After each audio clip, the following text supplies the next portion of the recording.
Hello and good afternoon. Welcome to Smart Chart Reporting. My name is John Kowalski. I'm part of the marketing team here at Vic Gardner. And today we'll have Ms. Ray Roby demonstrating Smart Chart reporting and doing a live demo of the software. We are recording this, so immediately following the presentation, you'll receive a link in your email. Please share this with anybody you need to, colleagues, or look at it later for your review. Also, we will have time, or we should have time, following the presentation for any questions. So if you have any questions, please enter them in the chat box located in the bottom right-hand corner of your screen, and we'll get to them immediately following the presentation. So with that, Ray is our business line manager for automotive. Let me turn it over to you. There you go, Ray. Hello, everybody. So today we're going to talk about reporting in the data analysis.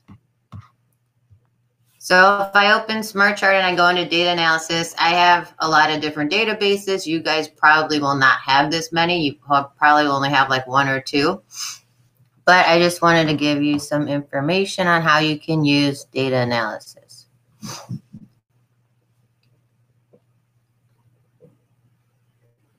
So at the top, these are all the different filters you can use to pick what you want to look at. So pretend I want to look just at silver metallic. I can select that. And I just want to look at wave scan right now, so I can select that. If I hit refresh, now the data for silver metallic shows up over here. And if I just click one, and I go to test report, now I can see everything in the test report. Also, you can just look at the table. And if you don't want the tolerances, you can take those off. And if you don't want the DU through WE, you can take that off.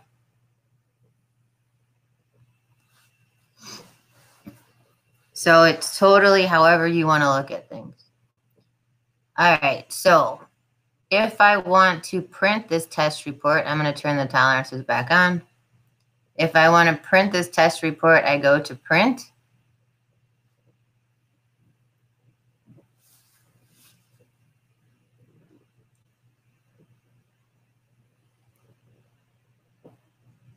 And it takes it a couple seconds to load.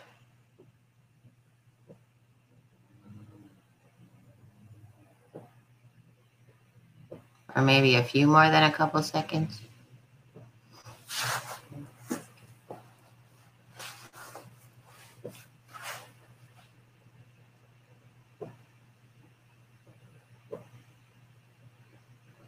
So while that's loading, I can explain some stuff on this side. So in configuration, once we get into there after we see this report, you have the option of making these accessible so that you can turn them off. So if I want to turn off the title page, I can uncheck it. If I don't want to see the table, I can uncheck that. If I want the line graph or the schematic or the balance spectrum, I can pick any of those things. And I can also change the title of the report.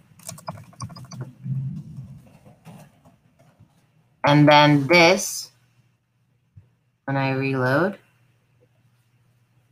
will show up in the title instead of it just saying report.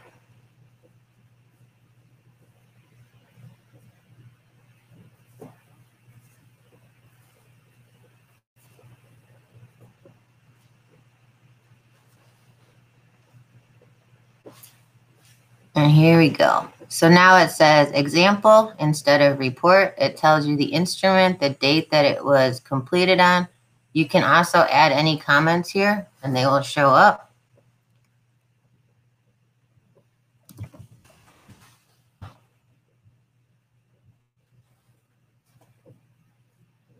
And then of course you still need to reload.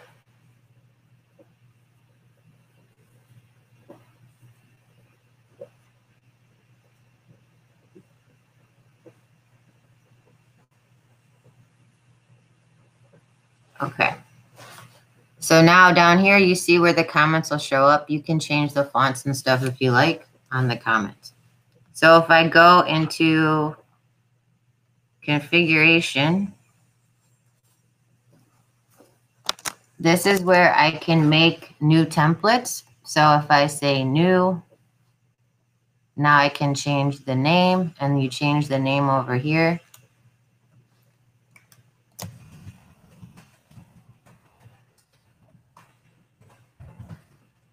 And then I can pick if I want landscape, my paper size, my font size, like I talked about, you can change your font size. And then if I go to the components, the page footer, here I can change this to my company name so that it doesn't say Bick Gardner. It could say whatever you like. Or if it's maybe a special project, you could put the notes for the special project or the name of the special project in there.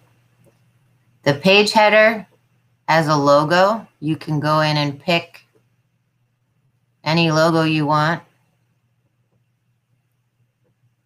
Let's see if I can find something.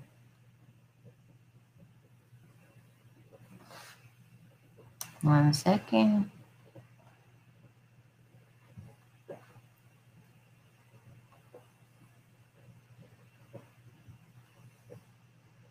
So,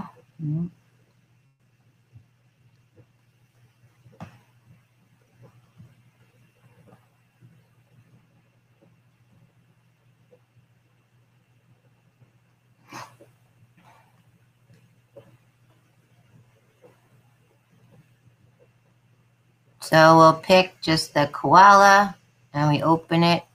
And now the koala is in there. You can also change like the size of the picture, however you like.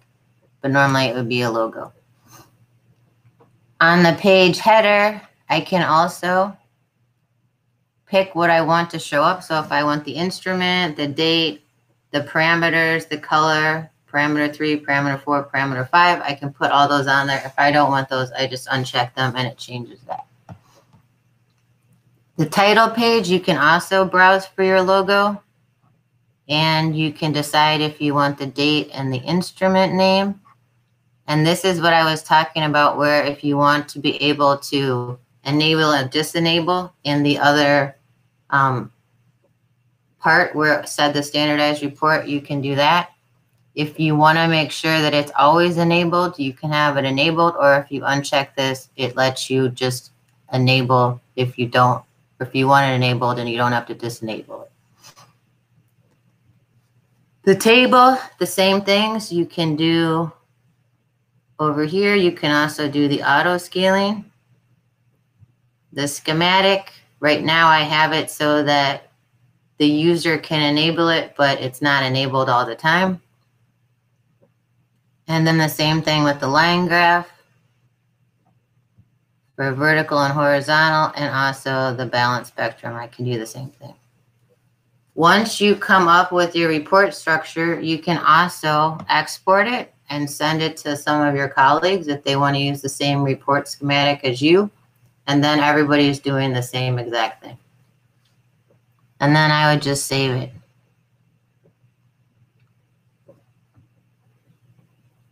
And then close.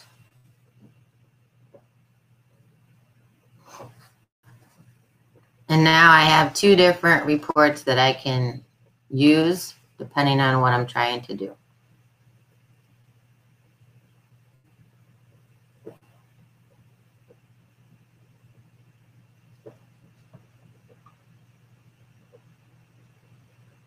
And then again, I can go back and add the comments. So in here, you can also send this as a PDF, as an email. If you click the send PDF as email,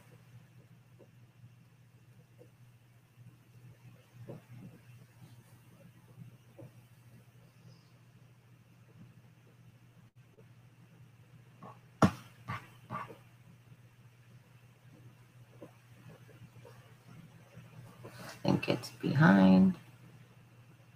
Nope.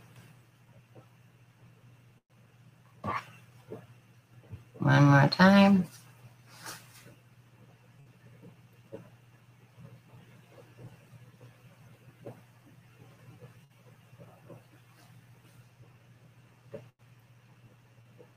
Here you go. And then you just type in whoever you want to send it to, and they get the report in a PDF.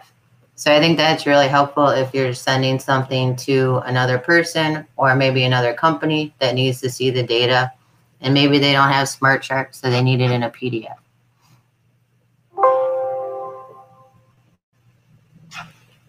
Okay, one other note about this is anytime you use a different instrument, you are going to have to set up your own report for that specific instrument. Just FYI. Or if you use Scorecard or if you use Trend. Okay, so what else can you do in here?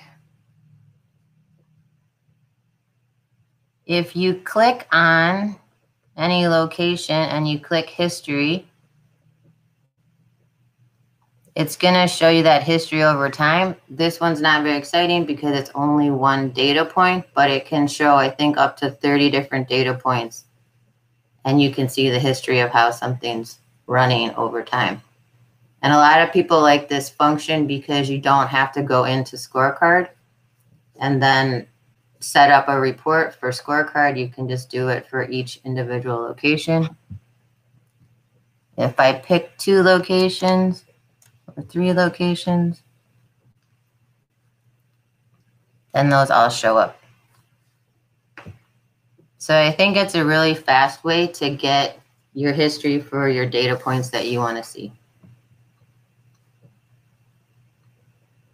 There's also the schematic, which I don't have one in here for this. Oh, I do. Sorry. So this is the schematic. And when you look at this, if I go to here, you can see there's 4 dots and there's 1 dot. So the 1 dot means that this location is in for my tolerance. And the 4 dots are for the group itself, saying if that whole group, which this would be the fascia group in this example, if those are in to the tolerance spec for the average of that whole group. You can also look at the line chart. This shows you every location on the vehicle that was measured. And here you can also go into graph and you can pick exactly what you want to see. So pretend I don't want dullness. I don't want these. I only want long wave, short wave, and rating. I can change it there. And then if I hit OK, it automatically populates just those 3 things that I've asked it to do. One thing that's also important is it's horizontal and vertical. And then you can also have everything on one chart. You can also look at the balance spectrum, which this is important if you're trying to see how your process is doing, if your process is consistent, or if you need to make some modifications to your process, which we're always happy. If someone wants to know more about this, we would set up a separate session with you for that. But basically, this is my structure spectrum over here, and over here is my balance chart. And the goal on the balance chart is normally to be in this green target, but usually closer to 0 means you're more balanced between your long wave and your short wave.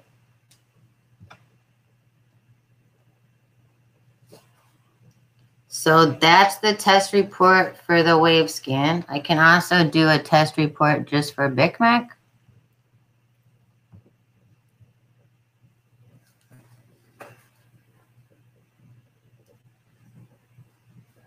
And again, I can do the table. I can have sparkle components if I want them. I can have color components if I want them. The intensity emission, the temperature of the surface when it was measured. And I can also have the tolerances or not have the tolerance depending on what I'm looking for. And here you can also look at the schematic. Again, this one's a little bit different. So this is my match to standard, which is not good for the fender to fascia match here. But if I look at the 2 dots, which is the harmony between the 2 points, those are green, so that means it looks good to each other, it's just not matching the standard. And all this stuff you set up in the organizer, which we're not doing today, but. And you can do the line graph. At the end here are the panel matches. So that's at the bottom right here, panel match. And that shows you how they match to each other. And up here is the match to the standard itself. We can do travel plots, which the travel plots I think are really nice.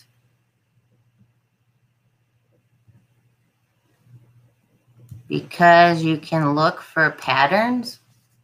And if all of these patterns look the same, this is the 15 through the 110 for the fender. And if this pattern is not the same on the, sorry, it's a little hard to read the screen, the left front fender, then you would know that these two are probably not matching very well. And again, at the end over here, you can see these are all the panel matches.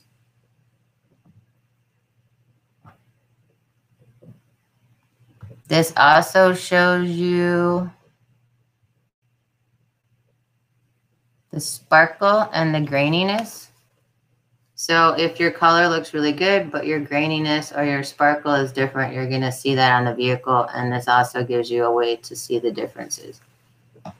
So if I was looking here, this is the 15 through the 75 per sparkle. This is very different than this graph here, or even this graph here, and especially different from this graph. So that's something that you can use with your color to try to figure out what's going on with your material. There's also the scatter plot that most people are used to looking at. And here's the scatter plot for these colors.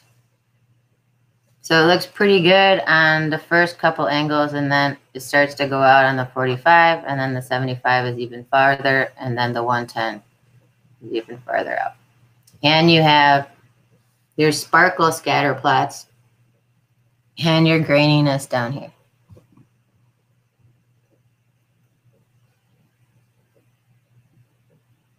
Here you can also print,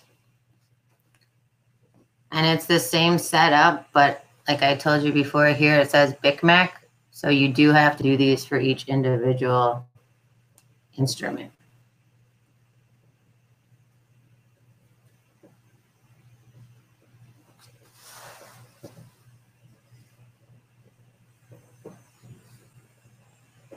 But again, all the same things apply. You can make another report. There's only one report in here because I haven't created a second one for BICMAC. But if I scroll down, you can see all of the table, the travel,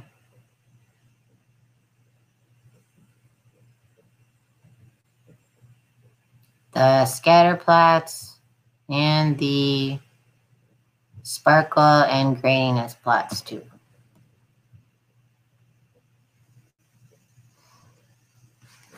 Okay, so that's pretty much the test report section. I don't know, John, are there any questions already for this section or no?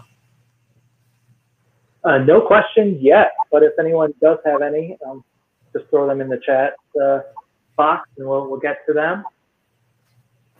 Okay, so the next thing we do is scorecard.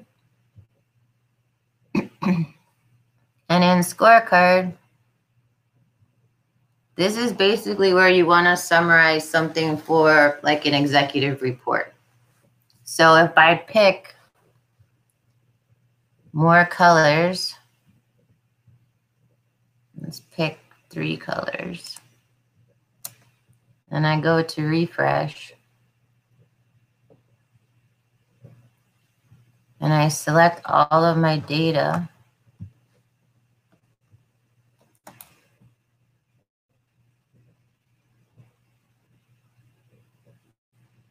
That should be enough.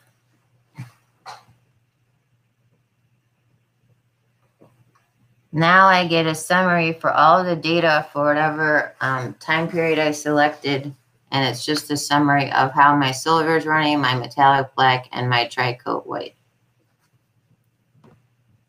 I can change these. I can add different scales.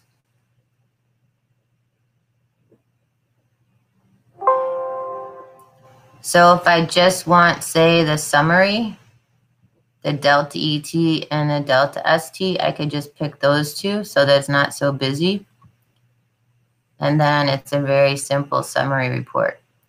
So when you look at these numbers, just keep in mind that if one location of all this data I selected is out of specification, this is still going to turn red. So it might not be that every single vehicle is out of specification. In this case, it is, but that doesn't mean it has to be. And these numbers could even be under the final specification, but still be red if there's one location in the whole group of data that's out of specification. The other thing that some people like to do is they like to put in maybe their location on the line. That would usually be under parameter 3. In my case, parameter 3 is going to be the OEM. Oh, no. Yes. Well, parameter 3 is going to be, in this case, the different cars that we measured. So you could separate it like this, or if you had your paint line here, it would just show you the different paint lines.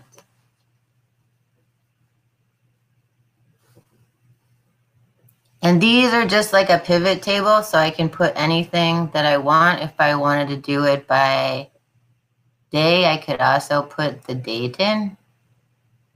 If I wanted to know the month, I could put the month. You can change what angles you want to look at if you want to add angles.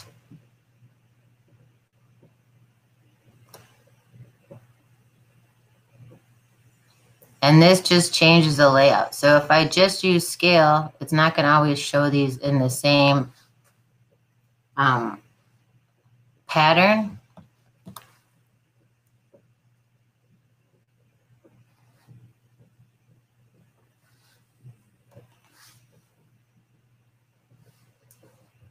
So here, if I just wanted the 15 angle, I could just have the 15 angle displayed.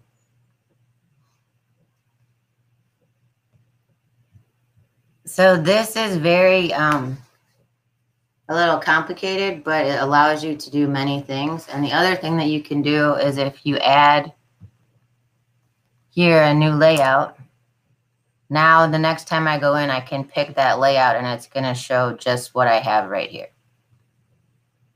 Not changing anything. So that's something that customers have asked us for quite a few years because they want to be able to save how they have this set up in here, and then they can go back in and just get it.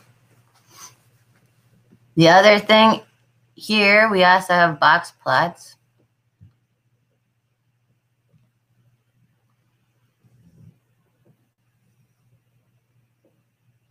And here you can see how everything is running over time. And if you have a lot of variation. So these dots up here are very far away from where everything else is running. So there's definitely something going on there. I mean, in this case, we measured multiple different vehicles that had different silvers, and we measured them all to one standard just because it made it easier for the summer survey data. So that's why you have these outliers, but hopefully your data would not have that many outliers. Also, you can do the line charts, just like in the test report.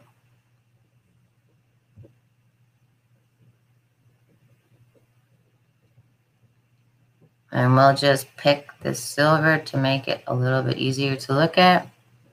And so since I only have delta ET and delta ST picked, those are the two that are showing up right now.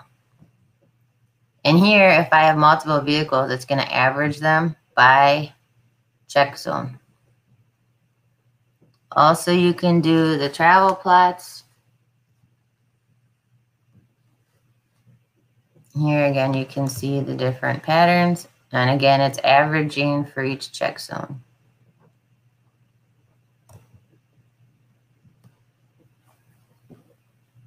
Also, scatter plots. And this does the same thing. It averages it by check zone, so you can see where all the locations are. So for scatter plots, I think it's better to do this in trend, which I'll show you. And again, you have the print function that works the same as the other print functions for the test report. And you can export, but it only exports the data table. It does not export the graphs. So just make sure you remember that. We can also do the same thing with wave scan data.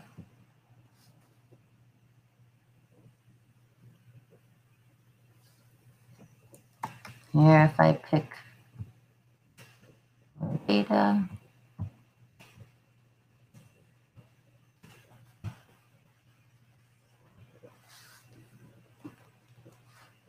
now again, I can pick the scales I like, or just leave those scales, and you hit OK.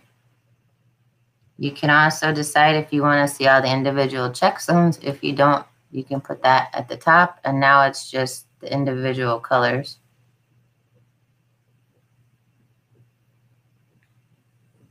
And we did just groups because these were all different OEMs. But if you wanted to look at your match to standard, you could also do that.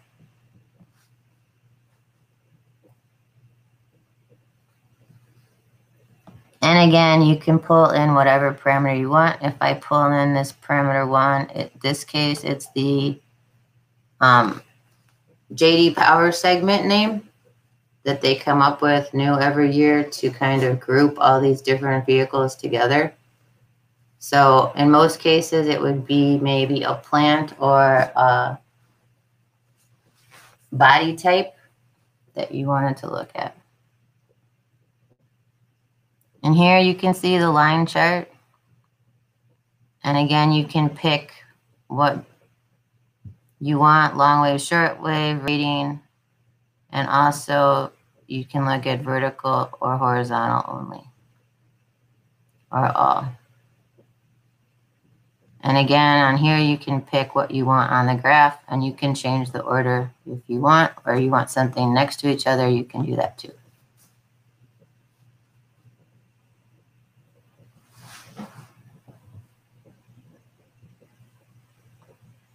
We can also look at the balance spectrum. Let's just pick one color so it's a little easier to see. But this shows you the same information as with the BICMAC, or sorry, as in the test report for the wave scan, and you can see the structure spectrum and the balance plots. So maybe if we pick silver, you can see how it looks to each other and if you have any outliers. Again, we can explain this in more detail. If you want to call one of us to talk about it, that's fine. And here, if I do this, you can see it a little better.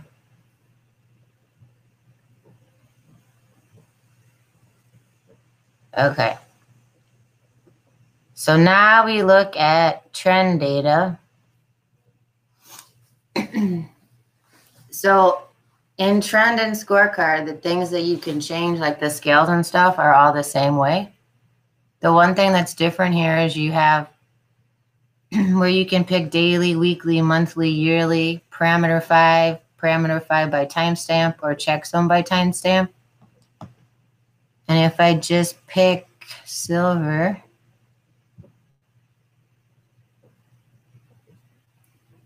and checksum by timestamp, this is showing me every check zone for every timestamp. So if I was looking at this data and this was my process data, obviously I'm having significant changes in what's going on with my long wave. So something must have happened to change that. Also with my short wave, there's some variation here, so there's something going on, and then it kind of goes back to where it was. And also with my R value, this is changing a lot. So there's definitely something going on if you saw this data with your process. We can also look at the balance spectrum. If we wanted to do, say, daily, you can change it to daily.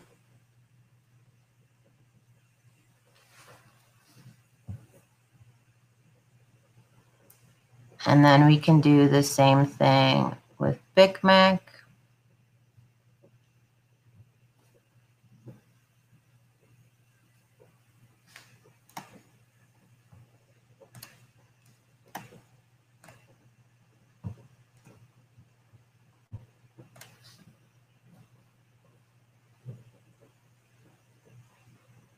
So the nice thing with the way we set up the BICMAC is you can compare different colors. Or if I just wanted to do the check zones,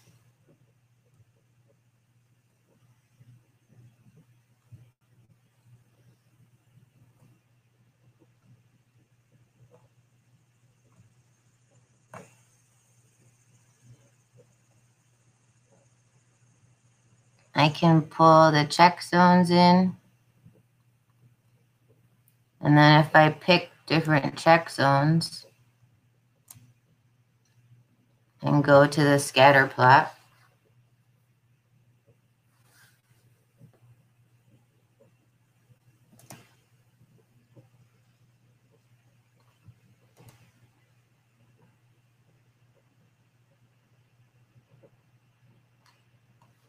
now you can see there's different colors for different locations.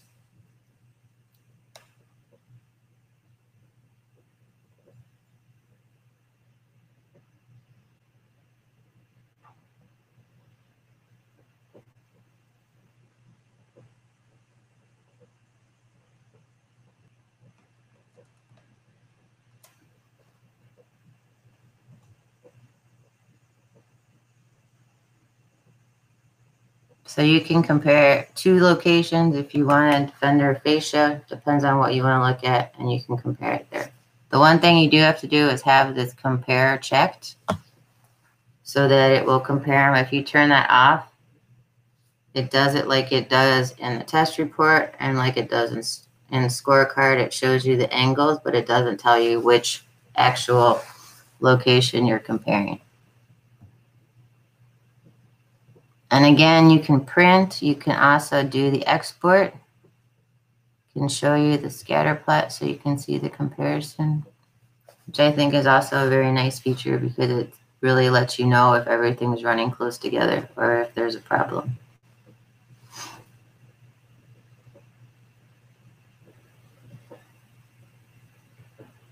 So I think that's all I have. Are there any questions now, John? Great, thank you, Ray. Good stuff as always. If anyone has any questions, we have some time remaining. Please enter them in the chat box located in the bottom right-hand corner of your screen. While we're waiting to see if any questions come in, Ray, are there frequent questions that you get about this whole reporting or data analysis function here? I mean, I think most of the questions I usually get, I answer. Oh, I forgot one thing. There's also this data extract to DB. This is how you can send mini databases to your suppliers or to your customers. And you just select the data that you want over here and you click data extract to DB. And then you make a name for it. And then you just go find that little mini database and you can email it to somebody. So they can open it in SmartChart and maybe look at their data versus your data. Excellent. I was just going to say there's a lot of functionality in here. just it depends on what you want to see and how you want to present the data to your team or upper management. Yeah, and that's the thing that makes it complicated, but it makes it good at the same time because there are a lot of options. Yeah, and I can see having multiple views and multiple reports so you can, you know, get those consistent over time and, you know, quickly retrieve what you're trying to do. Mm-hmm.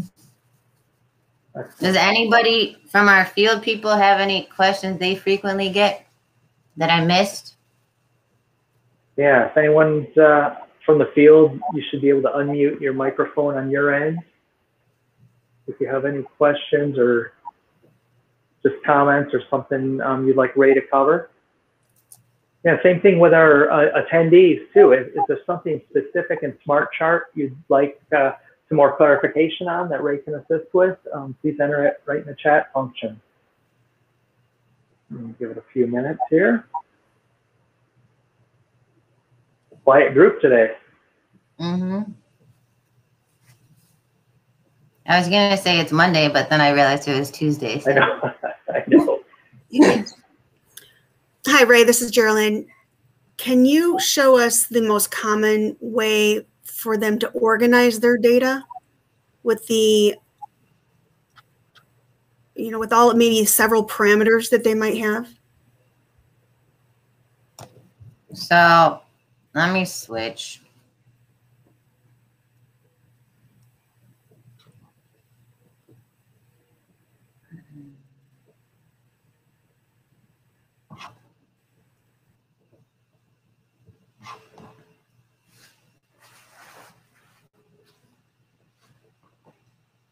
So this is a different database and it has, you know, like the color here,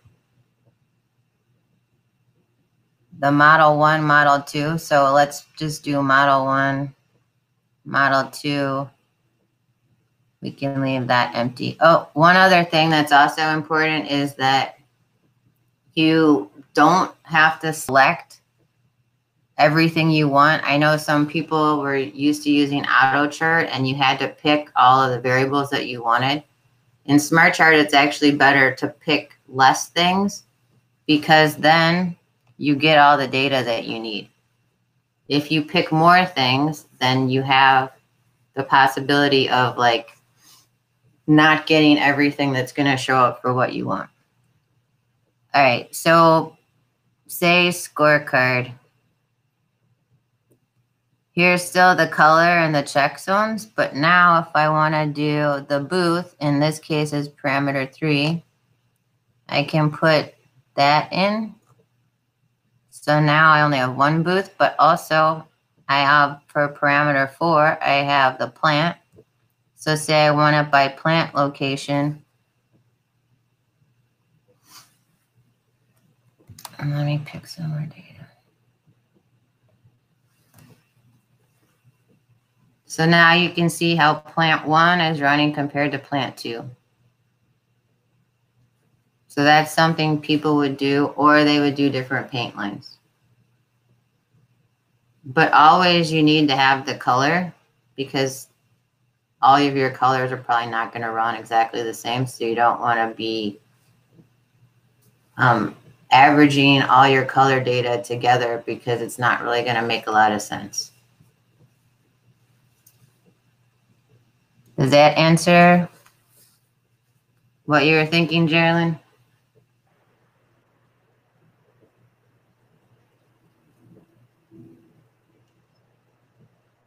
Certainly. Sorry, it takes a little while to unmute. Yeah, if you, I mean, I don't know, you know, the way to organize the data in the pivot tables, just to move things around so the data can maybe be all seen on the same screen, you know, that kind of thing. Do you want to give me an example? Well, like put the plant 1 and plant 2 like next to each other and see what happens. You want up here. Yes, you could do it that way too. The only problem is if one plant only runs this one color and this plant runs the other color, then you can't see them side by side. So can you organize it so somehow the data can be all seen on one screen? Maybe plant 2 then down in rows and color at the top. It's gonna look weird. I get what you're saying. There you go. I mean, just to show everybody that can be organized however you want the data to be displayed on the screen, to kind of make it easier to see it without having to scroll too much. mm-hmm. I mean, that's that you kind of have to play around with it, you know? Like if I can take plant 1 out and then you just have the colors.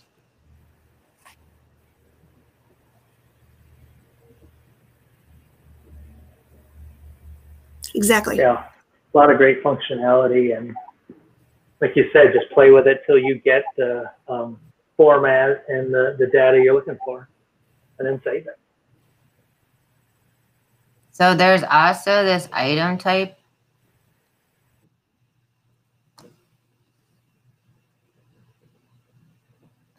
I need to do it in WaveScan. Hold on one sec.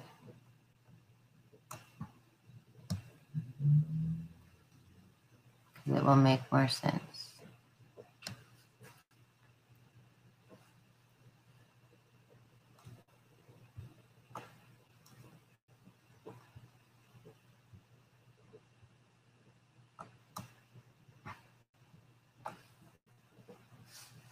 So if I want this item type,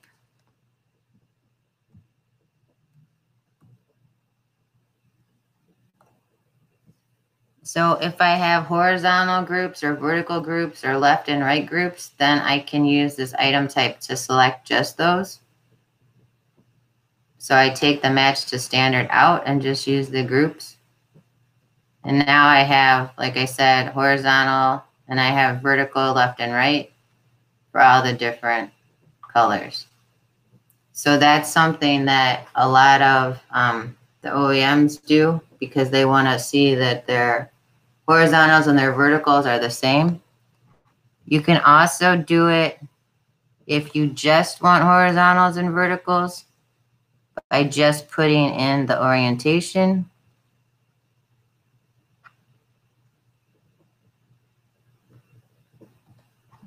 And taking out the check zones. So that's kind of a summary that you could get if you needed a report out. And I know some people export this to Excel and then they use this in maybe their own charts, but then you have all the data already set up.